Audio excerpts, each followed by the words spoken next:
All right, I've got, well, I think I said this last week maybe, but I got 6 o'clock on my computer, 7 o'clock on my phone. I don't know what time it is, but when Hannah and I were dating, I gave her a hard time that nobody knew what time it was in Sequatchie County in the valley, because she would say, we're going to go to the movies on Saturday. We'd come home from Freed-Hardeman, and she'd say, we're going at 2. I'd say, well, is that 1 or is that 2 or is that 3? You know, what time is it that we're going? And so I made fun of her, and then how I've lived here for, I guess, almost 20 years, and just learned to talk that language too. So, but we're thankful that you're here tonight. Brother Bill, would you mind leading us in a word of prayer to start tonight?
Thank you, brother. We are ready to move on in our study of Ezekiel here. We appreciate your good attention, and I want to begin tonight with just a brief recap. We may not do this every single week, but as I left last week, I was thinking about this idea of the fact that, you know, we kind of want to keep our mind associated with where we've been. The book of Ezekiel is kind of challenging, and we talk about getting lost in the weeds and all the challenging things that are there. If we're not careful, none of this is on your outline, by the way. You probably noticed that now, but I was reading in one commentary, and it began by saying Ezekiel, son of man, which we've mentioned him being referenced as that a lot, is prophesying in a strange land, Babylon, but to a familiar people, with the idea of Israel. That's who we're talking about. That's what his task is. He has had several magnificent visions from God with chapters 1 and 2 that we've talked about. And then also with 3 and 4, we've mentioned the fact that he has been given some important visuals to carry out before the people. The laying on the side and the cooking of the food and the things that we touched on last week. Again, we may not do this every week, but it helps us to maybe refresh ourselves and think about, sort of keep a solid base of who we're talking about, what's going on. Because as we do kind of weave in and out of some of these visions or some of these prophecies about other nations, it can get challenging. But I appreciate your attention, your being here, and the chance we have to work through this material, because I think it'll be beneficial. Tonight we're going to talk about chapters 6 and 7, and they are dealing with a prophecy of punishment upon Israel. Not necessarily in particular, but just kind of in general some things. And one of the writers I was reading made mention that this prophecy, it's interesting to note, in chapter 6 was against the land and not the people. But I put the land in quotation marks there because you understand that this is, that's sometimes interchangeable. In Ezekiel chapter 6, verses 2 and 3, it begins by saying, Son of man, set your face toward the mountains of Israel, and prophesy against them, and say, O mountains of Israel, hear the word of the Lord God. Thus says the Lord God to the mountains, to the hills, to the ravines, and to the valleys. I do not believe for an instant, even in saying this, that God was having Ezekiel preach to grass, or to trees, or to rock. I certainly don't mean land, that it was the literal land. But the idea of the land of Israel, or the nation of Israel, being interchangeable at times. But one writer did just bring out this point that it is interesting that that's the way it's mentioned here, in particular, that it's toward the land. And what it is when we think about this prophecy of punishment, it is a day of reckoning. God is saying there's no more bargaining. There's no more negotiating. They have been unfaithful to Him. The day of reckoning has come, and that's simply what this is. And we're going to talk about the punishment that is coming, even though we've already touched on it just a little bit with some of these visuals that we've had, and even back in chapter 5, we talked a little bit about that. We'll get to that in just a moment. But this prophecy discussing this idea of punishment begins here in verses 2 and 3. Then we notice that he says here that the word of the Lord, hear the word of the Lord, or the word of the Lord came to me. I didn't know this, and I've been working through, I've told you this, been real honest, I've never taught Ezekiel before now, so as I'm kind of working through and finding different things, I had not noticed or been told, but 20 of the 45 chapters begin with this phrase, the word of the Lord came to me, an emphasis, a reminder of being rooted and grounded in the word of the Lord.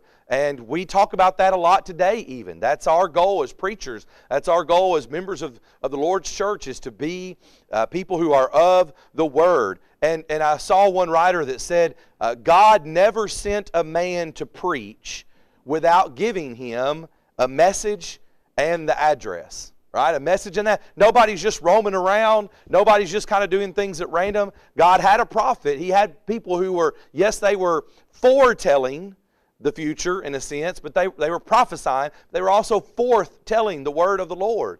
They're not just sort of randomly walking about. But whether we think primarily, one of the main instances we think of course, is Jonah being sent to Nineveh. God it wasn't just kind of willy-nilly, as we say, but it was somebody had a message and they had the address, and it was the word of the Lord that came to them. And this is kind of back to one of those things we touch on, the idea of an overarching theme of the Bible, and the fact that God doesn't make us robots. It's not people who are predestined, who are just chosen. You find out one day if your number's been drawn, but God has always used man. He's always used words to communicate with man His will. I preached yesterday morning. The lesson I had yesterday morning at Danley was on the God's scheme of redemption, and the beautiful picture of the Bible from the Garden of Eden through Abraham and through, all this Old Testament stuff, and even forward in the New Testament. God communicated His will. It involved animal sacrifices for a time. It involved the tabernacle for a time. But as we move into the new covenant coming, He has communicated His desire, and His plan of salvation is available. So it's important to think about this idea of the word of the Lord coming to Ezekiel, and Him emphasizing that as he's sort of beginning here with what's going to take place in chapter 6 and chapter 7. Now, if we wanted to take a theme for tonight, if we wanted to take a theme for this week and these two chapters, we might say that Israel's unbelief was most often expressed in idolatry. Now, that could be the theme for tonight. It's kind of the theme for chapters 6 and 7. But if we're being honest, it's the theme of the Old Testament in a sense. And really what I'd like for us to focus on tonight is it's a theme of God's people sometimes, unfortunately, succumbing to idolatry. This has become I don't know if a hobby horse or whatever you want to call it might be of mine over the last few years, because talking about the problem that we as Americans, as 21st century Christians have with idolatry, and how when we look back at the Old Testament, we make it about, and we look at the Bible, and we make it about little statues that are made out of metal or gold, or we make them out of things that sit on a shelf. And it's real easy for us today to say, we don't have an idolatry problem. And, sometimes we reference writers and other men that I would not wholeheartedly endorse, but I do want to give credit out a man by the name of Tim Keller. I think that's a priest in New York or whatever, but has written several books. And he was one that I heard it from first, or heard somebody quote him one time, who said that idolatry is anything in the place of God. So now we're down to the brass tacks, as we say. Now we're down to the fact that it doesn't have to be a statue. It doesn't have to be something on your shelf. It doesn't have to be a golden calf. But it can be anything that's in the place of God, which of course would be first place. It can be your spouse. It can be your children. It can be sports. It can be money. It can be your job. Any person, place, or thing that is in God's place, first place in our life, is idolatry. And so I think it's very good for us to consider that is the problem here. And we're going to talk tonight, and we're going to see through here this idea of altars and idols and those things being discussed, the high places. But when we look throughout Scripture, Israel's unbelief was often just mentioned as a form of idolatry or them having trouble. We think about Exodus 32 and Moses coming off the mountain and the Ten Commandments, and there's the golden calf, which, what's their excuse? I mean, it just popped out of nowhere. I mean, we just threw the gold in, and here it came out of nowhere. Even before that, we think about Exodus chapter 20 and the Ten Commandments. The first two discuss this idea of no other gods before me and no graven image. You go forward to Joshua, and as we're entering the land of Canaan, you go forward to the book of Judges, you go forward to Elijah, you go all the way forward to Acts chapter 17.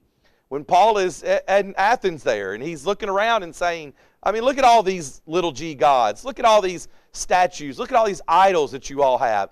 Idolatry has always been a problem, and it was certainly Israel's problem as well. When we think about their unbelief, and really we could have added there, but / their unfaithfulness. Their unfaithfulness was often described or expressed in this form of idolatry. And so he says there in verse number 3, indeed even I will bring a sword against you, and I will destroy, and then we get this idea of high places. Now, we certainly, for our time tonight, don't have time to get into that. I have a notation in my Bible to kind of a middle column for studying that talks about high places being places for pagan worship. But it's a great thing if you had time and ability to go back through the Old Testament and think about 1st and 2nd Kings and 1st and 2nd Chronicles and all those places where the high places are mentioned. They're places of worship, but not worship of Jehovah God, but worship of these idols that they had. So he mentions that they were going to bring a sword and destroy the high places. Then in verse 4, the altars. And of course at the end of verse 4, before your idols. So really picking up there at verse 4 and going down through verses 5 through 7. By the way, let me make mention here, I don't know if I've said this out loud to you, but you'll see often in the notes, I try to give you some verse references out beside there. By the time I fill in my own blanks and add a bunch of my own comments I want to make, it's kind of hard to see, but I hope that, I don't always get them on the screen, but I hope that you'll notice if you're looking through the book again, you'll see some of those. So picking up in 4 and really verses 5 through 7, we see, I had a quote that I want to get here before we get there. Thinking about this idea of idolatry, one of the resources I've been using is a book here by a man by the name of Jim McGugan. That's probably not right. He's from Northern Ireland, so apologies to those, my mispronunciation there. But he had a quote in the book here that I wanted to reference with thinking about this idea of idolatry and really the God wanting to be first place in their lives and God being someone who is jealous to the point that he is very serious about this. And he, in the book, used this quote, and the quote actually comes from another man by the name of J.S. Stewart, but he says at the end of it, absolutely right, wish I'd said that. Well, I fall to that camp. I wish I'd said it too. So I want to share it with you tonight. It may be a little small up here, but hopefully we can work through it. It's going to be about 3 slides in total. But it begins, of all new religions that came pouring into Rome, and this is looking forward to Christ, came pouring into Rome from the east in the early centuries, the religion of Jesus was the only one to arouse real persecution. When the religions of Osiris, Cybele, and other gods and goddesses came, Rome welcomed them all with open arms. And here's the other thing before I go on. I think this sounds like the United States of America today. There's all kinds of other religions that people want to follow. They're kind of welcome. But let's go on and see what he says. But when the lonely God from Palestine came, and the Nazarene's name was first heard on the imperial streets, Rome girded herself to fight him to the death. Why? I capitalized the him there, thinking about the idea of Jesus the Nazarene, but this lonely God from Palestine, which of course he's not lonely, but when he comes and Jesus' name is first heard, why did they get ready for battle? And here's the answer. It was because Osiris and the rest were content to live together and share honors. But the young god with the nail prints in his hands would not live together or share the honors with any. Well, that's kind of an interesting quote there. That's pretty challenging, and I think it's true. So many religions today, they're content to be, well, you do what you want to do, and I'll do what I want to do. You want to believe in the Son, I want to believe in somebody else. We'll just all get along and it be okay. God's not been that way. He was not that way with his people, the children of Israel. He's not that way with his people, Christians today. But he wants first place. He doesn't want to share it. And so that's why there's a problem, because people are standing up and saying, wait a minute, we don't want it to be like that. We don't want it to be that way. The exclusiveness of God is not an easy lesson to learn or for people to accept. I mean, and so I wanted to share that whole quote because I do think it's interesting that that might have been the problem in Rome, and it just might be the problem in the United States today when so many people claim to be loving and accepting, and that people want to listen to that. I mean, who wants to listen to somebody tell them you can't do this or you shouldn't do that? You know, why are you not all loving and all kind in that way? And so we kind of see that with God here with this idea of idolatry. So then moving along here, beginning in verse number 5, we see that God details slaughter and ruin. Slaughter and ruin. As you look at verses 5 through 7 there, it's pretty graphic. It's not anything too terrible, so to speak, but he does mention the ruin of the high places. He does mention the ruin of the altars and the idols. And even then in verse number 5 it says, and I will lay the corpses of the children of Israel before their idols, and I will scatter your bones all around your altars. It's serious business. I mean, God's being honest. He's being serious about what he is expecting and what is to be done. He is saying that this is what's going to take place. Back to the very beginning, and we're going to get to it in chapter 7 in just a moment, but the message is the time is now. It's here. The punishment is coming. And it's not because God is a hateful and terrible, God as people would try to paint him, but he is a just God. He is a God who keeps his promises. And when he has told them, if you remain unfaithful, there will be punishment coming, that's what we're talking about. He says the time is up. And so he details this slaughter and the ruin of all these different places. In fact, verse 7 says, verse 6 at the end says, and your works may be abolished. The slain shall fall in your midst, and you shall know that I am the Lord. Let's get to that because that's our next point here. A key lesson that we want to make mention of is that God will destroy the things that we worship. He does. Now, it's not some kind of miraculous way. It doesn't mean that fire comes down from heaven and consumes something that you are quote-unquote worshiping or putting in the place of God. But eventually, God will destroy the things that we worship. And that is because that eventually, or that we should know that He is the Lord. That's the way verse 7 ends there. He says that this is going to be so that you shall know that I am the Lord. Anything that we worship, He's going to destroy. And that's not just buildings. It's because we begin to put our trust in these things. And it's not just statues. It's people. It's ideas. It's our job. It's money. It's our children. I'm not suggesting you should love your family or take care of your spouse or make money, but people begin to put those things in the first place, and God ultimately is going to get rid of that.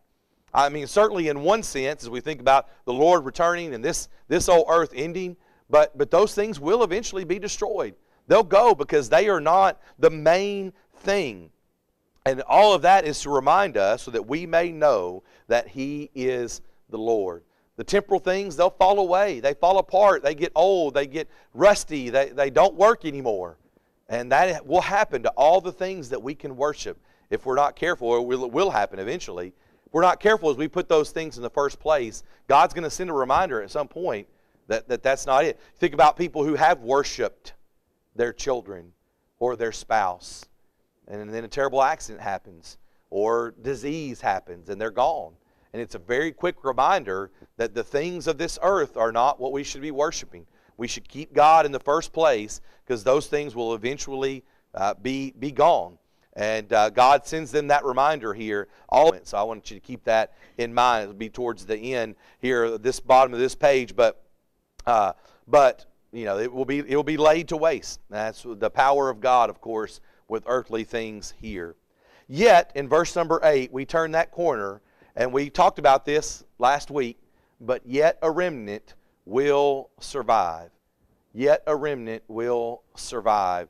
when we think about verse 8 beginning there and this idea of leaving a remnant so that you may have some who escape the sword among the nations when you are scattered throughout the countries. The remnant, and only the remnant. You think about only a remnant escaped the flood, right? Only a remnant entered the promised land. And only a remnant is going to get out of exile alive in the end, because there is going to be a lot of destruction and a lot of death, as was already mentioned on chapter 5 that we discussed last week. And here's the thing about the remnant. We talked about it last week. It was a good discussion for us to think about. But wherever that remnant goes, they are going to carry with them the story of effective education, reminding people. You know, we think about the last time I was here, a year or two ago, I taught Joshua and Judges and Ruth, and we emphasize in the book of Joshua those occasions on which they build those piles of stone up, or they make some type of altar or monument there. And the point is each time, so that when you pass by or your children say, what are those things doing there? You can tell them what the Lord did. A remnant will survive, and that remnant is going to carry with it everywhere they go the good news of God, effective education of not just the good news of God, but also the punishment, the seriousness of judgment. Yes, our brethren, they suffered. Yes, they died. We were able to survive. And this is the reminder that God means what He says. When He talks about being faithful, then it's something that we absolutely have to take seriously, because He's going to follow through on those things. And so yet, after all this destruction and this slaughter and this ruin, a remnant will survive. Now real quick, you got your Bible open there. Notice continuing in verse 9 before we go to our next slide. It says, then those of you who escape will remember me among the nations where they are carried captive. That's the idea, of course, of going and carrying out the story. Because I was crushed by their adulterous heart, which has departed from me, and by their eyes which play the harlot after their idols. They will loathe themselves for the evils which they committed in all their abominations. And then let's grab in verse 10 there. And they shall know, here it is again, that I am the Lord. I have not said in vain that I would bring this calamity upon them. You know, I lost count. I can't remember if it was 4 times or 6 times. I read it in one of the commentaries I was looking at. But at least 4, maybe been 6 times. In this chapter alone, I believe, he says there that they shall know that I am the Lord. Just that emphasis over and over again. And so a key lesson as we think about this remnant surviving and the suffering of the people, another key lesson that we want to make mention of here is that God is broken or crushed. I don't know what version you have in front of you. I believe, if I'm not mistaken, and these go together, and it kind of worked that way on the screen here as I'm looking at it, but I believe that broken and whoring heart is the English Standard Version, and crushed and adulterous heart is the New King James Version. That's just for your reference, and I don't know what you may have in front of you. I was looking at all of them today. The King James, of course, searched on Google and could pull up different versions on one page together, and they're all some form of this or combination of this. But I'm struck by the New King James saying crushed. Have you ever felt that way by a relationship? We don't have to go that far back. For all of us, but if you were able to go back in your mind to when you were younger, you were in school, you were of a dating age, and maybe you had a boyfriend or a girlfriend, were you ever brokenhearted, or were you ever crushed by someone who spurned your love or your interest in them? This is so much deeper than that, but yet we kind of know that feeling of being hurt by someone. But we felt broken by someone who's kind of broken a relationship. And then we do understand certainly the idea of a whoring heart or an adulterous heart. Let me ask you for just a moment to think about that, to try to let that sink in, what God is saying.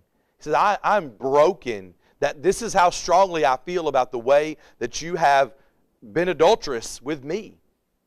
It's just like a marriage. It's just like those relationships that sometimes have a problem and an issue with adultery or something like that. It is something that breaks us, that crushes our spirit and crushes our love and our heart for some degree. And God says, this is the way I have felt.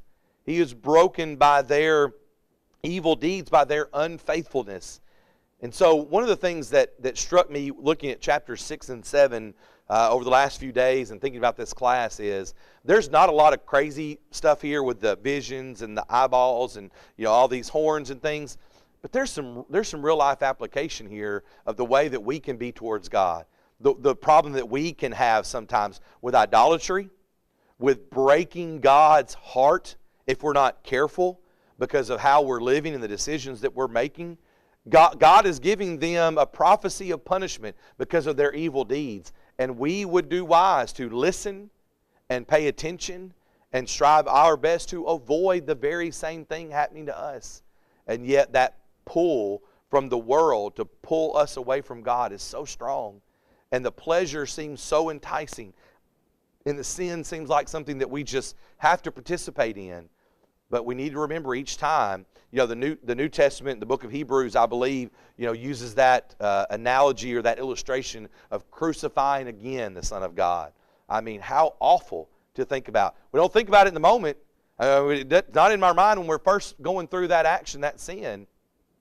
But it is the way that God feels when we break our half of the relationship by being unfaithful to Him. Real quick, we're going to finish chapter 6 here and then move on to chapter 7. We can pause for a moment. But this section finishes with great emphasis on their sin and punishment.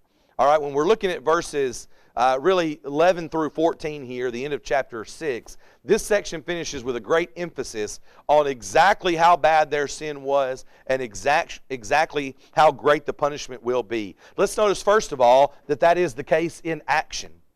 In action. Look at verses 11 and 12 as you're filling in your blanks there. I don't know if you read ahead or noticed this as you were thinking about it, but what does it say? The New King James says, pound your fists and stamp your feet. I don't know if that's supposed to be like throwing a fit, I don't know if that's supposed to be like a kid throwing a fit and shaking their fists in the air and stomping their foot. Some writer said this might have been out of joy, which it doesn't seem to be that way. Maybe more out of frustration. But the emphasis on their sin and the punishment is shown here in the action, because this is the way that the action is supposed to go. And then notice in the rest of verse 11 and in verse 12, the mention of falling by the sword, falling by famine, and falling by pestilence. Now, if that sounds familiar, if you were with us last week, that was what we talked about in chapter 5, particularly verse number 12. 1/3 of you shall die of the pestilence, be consumed with famine in your midst, and 1/3 shall fall by the sword. Remember the illustration, the visual of the haircut and all those hairs. And so in action, this is how great their sin is. You can stomp your feet, you can pound your fist, and these terrible things are going to come about. But not only that, in a multiplicity of locations. I was just trying to use a big word there, Bill. That was it. I know that's pretty good there. Multiplicity of locations. But then notice in verse number 13. I don't know, it's kind of just one funny way to say it, but he says, then you shall know that I am the Lord when their slain are among their idols, all around their altars. There it is again, the idea of dead bodies laying around these altars, on every high hill, on all the mountaintops, under every green tree, under every thick oak, wherever they offered sweet incense to all their idols. We mentioned this in chapter 1, as we talked about these eyes, almost like the all-seeing eye, the movement in that vision in chapter 1 of God being everywhere. And we think about that as well here. We're going to talk about in just a second when we start chapter 7, the totality of something. I mean, it's listed. All of this multiplicity of locations mentions the fact that I got it all covered. God says, I've got it all under control. I've got it all covered. You're not going to be able to hide under any kind of tree. There's not going to be one place left undone when this destruction comes. And so the emphasis on the sin and punishment is shown in the multiplicity of locations, and then finally in the description. So I just told you a moment ago, but we use the word desolate, right? Verse number 14, not just that idea of desolate, but God says, I will stretch out my hand. What a description. Description of a hand. God's hand. Have you ever felt that, again, just trying to use a everyday example of punishment of our parents, right? But my wife often talks about being in the back seat of the car, that hand coming around, swatting at somebody in the back seat who was acting up, but that hand reaching out after you. The hand of God being stretched out. And he says, to make the land desolate, notice in verse 14, yes, more desolate than the wilderness toward Diblah. Now, I'm going to have to confess tonight, I can't give you a great comparison there because I don't know a lot about that.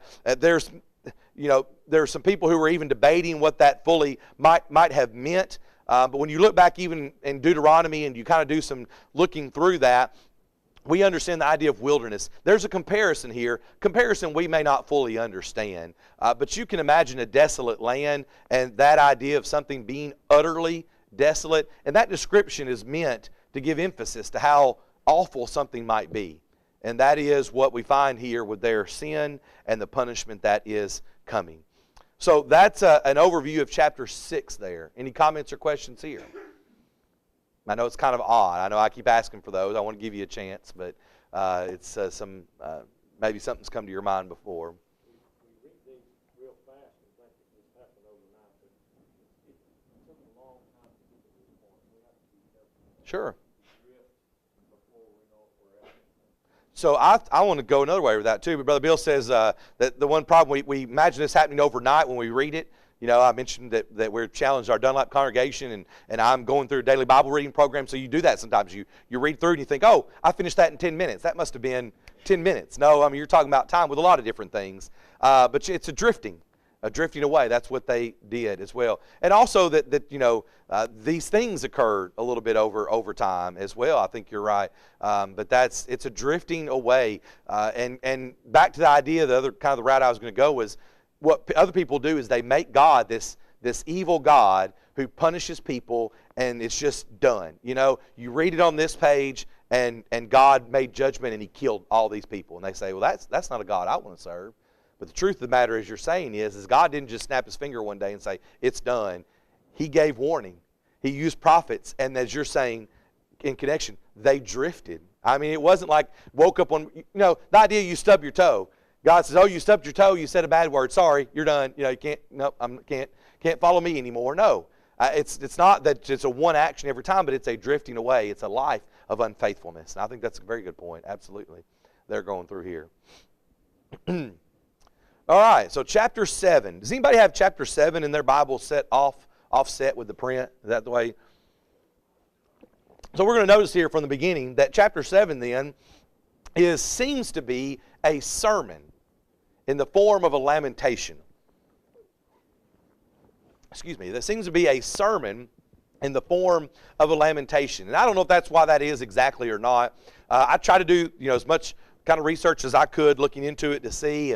And some mention that it does seem like this kind of idea. Others didn't say anything about it at all. But I think that is maybe possibly what the reason for the offset. You see that a lot in your New Testament when there's an Old Testament reference there and kind of lets us know that. And so it does seem like maybe this is a sermon in the form of a lamentation, something that they need to hear. And really, as you see there on the top of the page on the backside there, I just categorized it, as many others did, a second prophecy of judgment. Mr. McGugan here in his book said chapters 6 and 7 go together.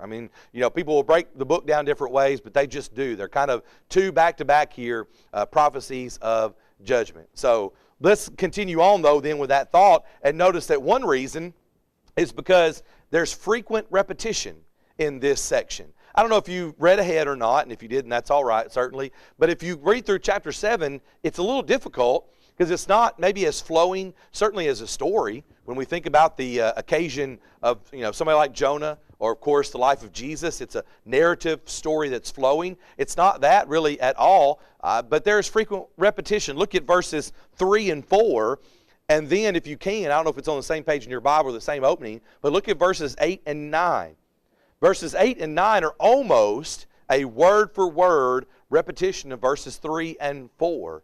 Now, if you say there's frequent repetition, I don't think about entire sections. I would think about verses 10 and 11. Again, behold, behold. Verse 11, none of them, none of their, none of them. And so, any way that you want to break it down, there is some frequent repetition through here that kind of gives it. And not only that, let's look secondly here and notice that there are broken and choppy sentences, if you will. Now, you're familiar with the Bible, hopefully, and understand that there are different writing styles. You read the book of Job, you read Genesis, you read the Psalms, Proverbs. There are different styles of writing. You read Revelation, which is not necessarily that kind of writing, but you do understand it's a different style when we think about books like that. But this has got a lot of broken, choppy sentences. Look at verse 5. A disaster, a singular disaster. Verse 6, an end has come. The end has come. And then verses 10 and 11, again, behold the day, behold it has come, doom has gone out. They just kind of seem and look like they are broken and choppy, and makes it a little difficult to read unless you know what you're getting into. And understanding that this is a prophecy of judgment. The judgment is here. In fact, let's go there next then, and notice that really here what we're saying is that with the announcement of the calamity is the time has come. The time has come. That's the announcement of the calamity that is coming. The time is coming. It's here. Their cup of iniquity is full, and now is the time. There is no remedy. And I saw one writer that said, this is not the idea of an end has come, end has come. The end has come. This is not, another warning that there's a time coming in the future, but that the time has come. Not only that, but notice next here, the total, complete end is here. So where we notice that, the reason we kind of break that apart and think about that in that particular way is because when you look in chapter 7 and you look at verse number 2, it says, the Lord God, and you, son of man, thus says the Lord God to the land of Israel. There's that idea again. So that's why I started with that the land is who's being talked about and not just the people, because it says it again there. The end has come upon the four corners of the land. So this sort of illustration of the full and total complete is here. Notice as well in verse number 4, he says, my eye will not spare. We're not missing anything. Notice in verse number 5, a singular disaster has come. Chapter 7 there and verse number 5. So the time is now here, and the total and complete end is here. And in connection with these first few verses, as it being announced, God's anger will be complete. This destruction, one of the things we want to notice is this destruction will not be a mere accident of history. Think about some of the great destructions that have occurred over the course of time. Think about volcanoes that have erupted, earthquakes that have occurred. You think about the ruins. That's one thing that one particular writer mentioned going back to chapter 6 when we talked about the ruins. And they were talking about this idea that God will break down everything that we worship. And they mentioned, go to the, we call the Bible lands. Go to the Middle East. Go look around those places, and what do you see? You see nothing but ruin, because that's what's occurred in those places over time. The United States is not necessarily in that problem right now, but, we're still thriving to some extent, but who knows that this land might be laid desolate to some extent, and it might be that there is some kind of accident even that occurs. But we need to understand that this destruction, this total and complete end, will not be a mere accident. Nobody's going to look around and just think, oh man, I just can't believe this happened in this one location. This is a manifestation of the anger of God. God will unleash His anger. And as we said earlier, it's not because He is just some kind of, I think it was last week, wasn't it? We said, it's not because He just has a temper. He just said, oh man, I lost my cool today. Somebody gets mad, they turn around, they punch a hole in the wall. Oh man, I lost my temper and I just destroyed the wall. That's not the way it is with God. He has been warning about this, and this will be a divine act of retribution. God will be showing judgment. When we say this is a prophecy of judgment, that's important to note, because it's the opposite, or the other way of not just losing his temper. He's been telling him. Go ahead. Not very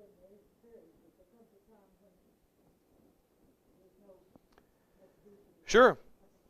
Yeah, you got to fully understand that. God is not willing that any should perish. That's exactly what he says. That's true.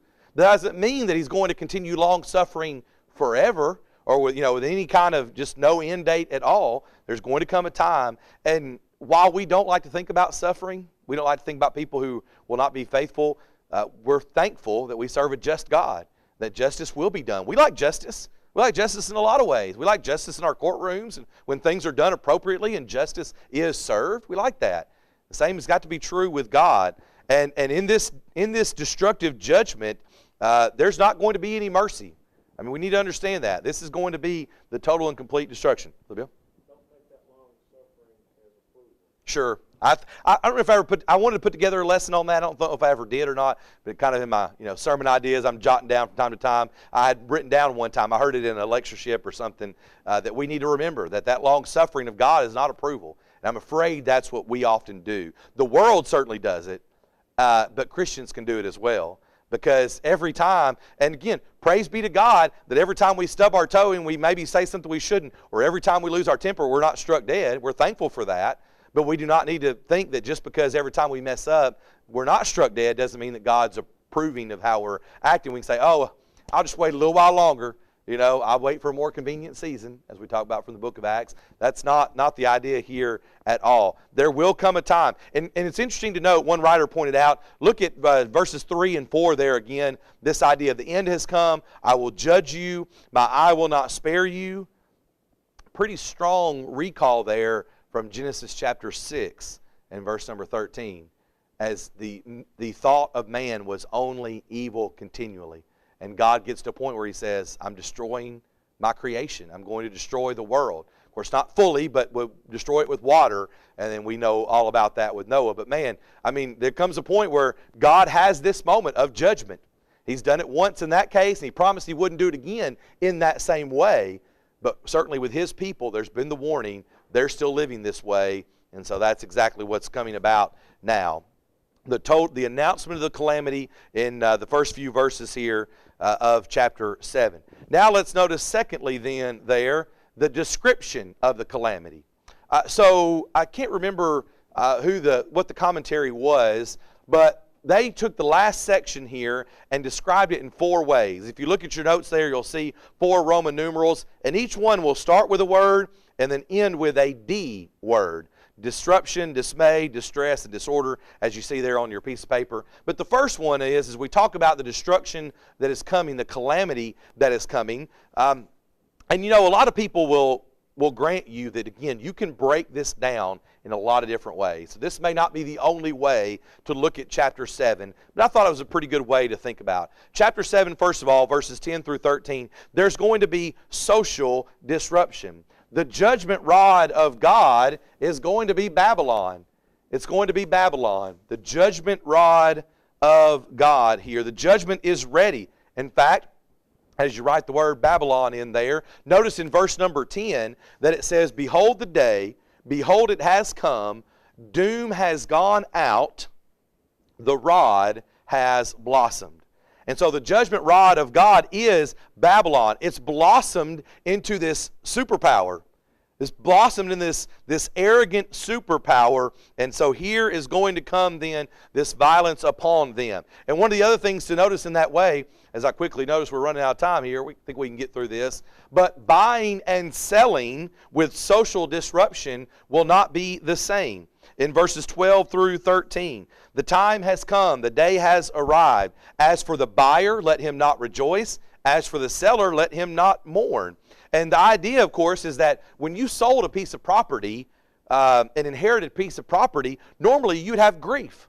There'd be some sorrow of selling an inherited piece of property. We know how land worked then a little bit and how much it meant to families. The seller would then no longer be concerned with such sentimentality. On the other hand, the one who purchased the property will have no reason to rejoice. And here's the idea. In the day of God's wrath, land holdings will be immaterial. In the day of God's wrath, how much land you got or what you do with that land will be immaterial.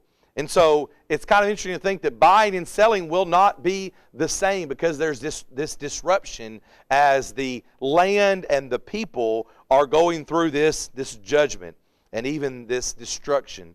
So moving on very quickly then, the second group here, verses 14 through 18, is that there would be military dismay. Military dismay. I'm going to go ahead and get the next one up there. It should still be across the top. Military dismay there if you're needing to fill that in. But there would be no resistance. Notice in verse 14 as you're filling that in. They have blown the trumpet. All is made ready, but none is going to the battle, for my wrath is against all its multitude. Organized resistance to the coming invasion will fail.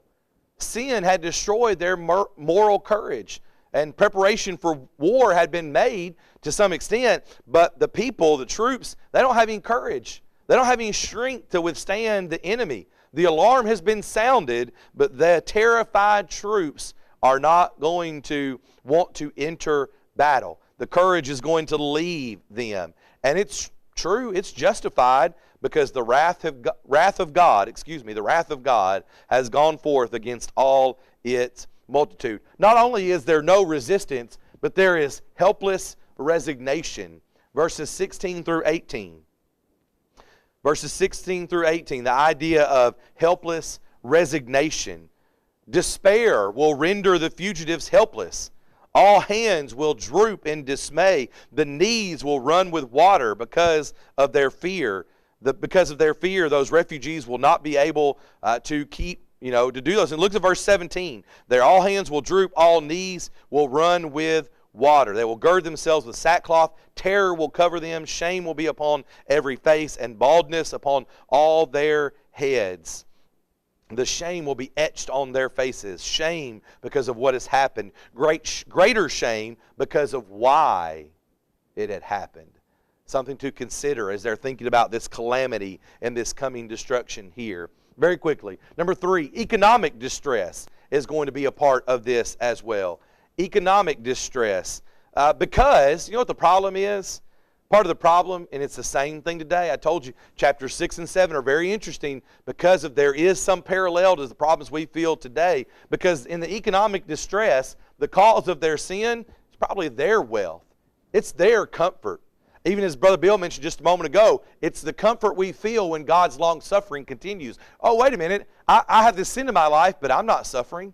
I'm still making good money. I'm still taking care of myself. And then we have a problem with, as it says in verse number 20, their pride, their money, their things. Their wealth had been the cause of their sin. And because of that, or connected with that then, God's face is going to be turned away. It says there in verse number 22, I will turn my face from them. They will profane my secret place. Robbers will come into it, and they will defile it. Not only will the Jews be deprived of their material support, but they will also be denied spiritual support. God will turn his face. How much of a contrast is that from Numbers chapter 6 and verse 25? We often sing, right? The Lord be gracious unto you, make his face to shine upon you, and give you peace. That's what we want God's face to do, be turned toward us, be something that helps us. But instead, in their economic distress and in this calamity that is coming, God's face will be turned away. It should hurt us to think about that, even in and of itself.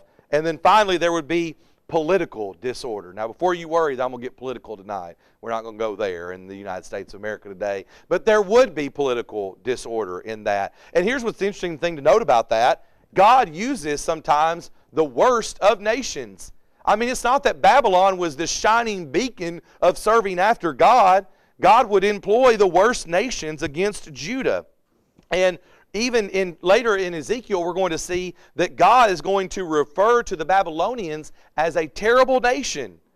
I mean, they're not the great people. They're not the ones that are holier than everybody else that are being used, but he's still going to use them. He will humble the proud rulers of Judah, especially those who are the leaders, by these profane invaders. And so that's our last point here, is that the spiritual and political leaders will be silent.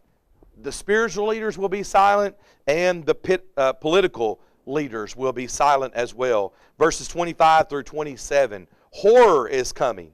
They will seek peace when there is none. Calamity upon calamity will come. Rumor will be upon rumor. They will seek a vision from the prophet. Instruction, verse 26. Instruction will perish from the priests and the council of the elders, the spiritual leaders. And verse 27, the king will mourn as well. Here's what I'd leave you with very quickly. We're down last seconds here. Maintaining a right relationship with God and having true worship will never lead you astray. Having a right relationship with God, maintaining true worship, practicing true worship will never lead you astray. It's when you start following idols, not having the right relationship with God, and you start partaking in false worship as they worship those idols, that leads you to falling away and leads to punishment. Happens every time, maybe not just yet, as we think about God being long-suffering, and we're thankful for that. But it'll come when you apostatize, and then the punishment is coming. There's a warning for them in this exact moment as we're thinking about this moment in history. There's also a very good warning for us there as well. So, appreciate your attention. Appreciate your time. I want to give you your time here to take a few moments break. We'll probably look at chapters 8 through 11 next week, 8 through 10, 8 through 11. If you do like to think ahead a little bit, you can be looking at that. And if you need anything, let me know. But I appreciate your good attention and time tonight. Thank you.